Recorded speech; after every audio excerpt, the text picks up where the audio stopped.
We have a few prospects heating back up. Let's break them down next on Fantasy Baseball Today in 5.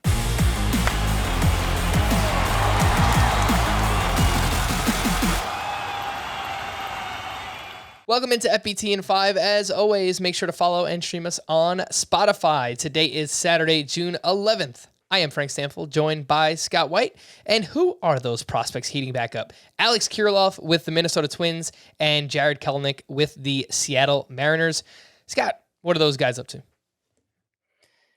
They are doing some big things, especially Kirilloff. He's the one I'm more excited about because, well, I've liked him all along, and he hasn't been the same since hurting his wrist early in his rookie season. Tried playing through it, eventually had to have surgery. We thought he was past it, but then he showed up this year and was still having problems with the wrist. Spent some time on the IL. Went back to AAA, was hitting just singles at first, but suddenly the power has just exploded for him. He had a span where he hit 4 home runs in 3 days, and the numbers at AAA look awesome. Not only that, but he's walking a ton, which is something we've never seen from Kirilloff at any level. So I think he's back to being as much as anybody, any minor leaguer is stashable in your league. I think Kirilloff is near the top of that list for me again, and hopefully we'll see him soon for the Twins. Kelenic's been hot too. The plate discipline's been pretty bad though, but the Mariners, after obviously Mechaniger's already on the IL, Kyle Lewis recently got put on the IL, and it sounds like he's going to be a while. So it seems like the Mariners could use Kelenic if he's able to keep this going. All right, let's get into the 5 prospects on the verge. Vinnie Pasquantino with the Royals, Riley Green with the Tigers, O'Neill Cruz with the Pirates, Miguel Vargas with the Dodgers, and Duran with the Red Sox. And Enrique Hernandez recently went on the IL, Scott, for the Red Sox, so maybe Duran gets another shot. Yeah, hopefully. I mean, he probably deserved the shot over Enrique Hernandez anyway. And I thought it was telling that when the Red Sox called up Jarren Duran last week for just 2 days because Jackie Bradley was on paternity leave, they batted him leadoff. They batted Duran leadoff both of those days. Like, unless you're Tony La Russa in the year of our Lord 2022, you're not batting a bad batter leadoff. Like, they must believe in Duran's bat and believe he would upgrade the lineup. So there are several places he could fit, and hopefully next time he'll stick around for good.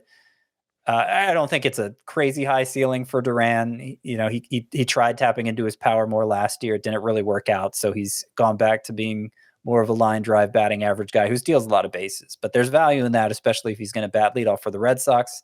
So I think he's among the stashables here.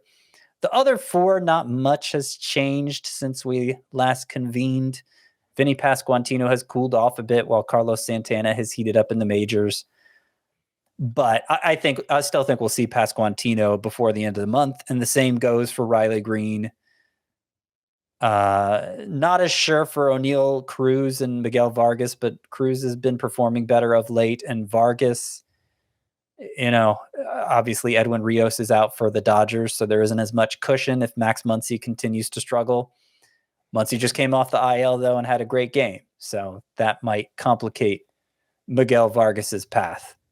All right, some prospects on the periphery, 5 of them. These are some prospects who are doing something as of late. And Brandon Pfaadt, the starting pitcher with the Diamondbacks. Gavin Williams, starting pitcher with the Guardians. Elly De La Cruz, third baseman with the Reds. Gavin Stone, a starting pitcher with the Dodgers. And Emmanuel Valdez, a second baseman with the Astros. What's going on with these guys? Brandon Pfaadt, I'll point out, is fat with a P. Yeah. They're not a PH, a PF. And 2 A's and a D and a T. In case you were confused about that. Anyway, he looks like the Diamondbacks' best pitching prospect. He's kind of pulled away from Blake Walston and Ryan Nelson and Dre Jameson. He has an incredible strikeout to walk rate. The ERA is kind of high at AA, but it's AA El Paso. It's a tough place for pitchers. So you give him a pass for that. I think we could see Brandon Pfaadt before the end of the year. Gavin Williams and Elly De La Cruz are 2 prospects surging up the rank. He's probably going to be top 50 next year, if not even higher.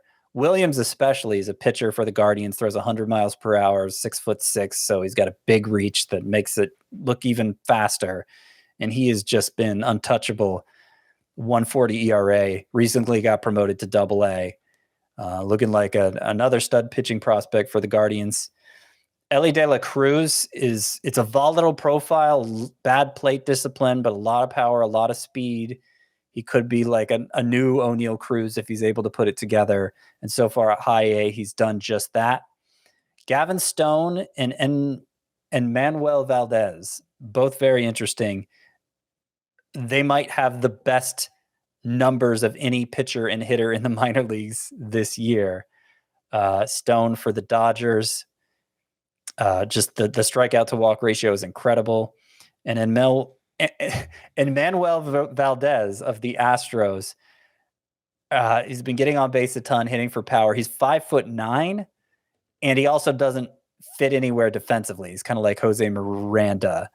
And we think maybe that's why he got overlooked with the big production in the minors last year. Valdez feels like he could be another example of that. All right. For more extensive fantasy baseball coverage, listen to the Fantasy Baseball Today podcast on Spotify, Apple Podcasts, Stitcher, your smart speakers, or anywhere else podcasts are found. And thanks for listening to Fantasy Baseball Today in 5. We'll be back again on Monday morning. Bye-bye.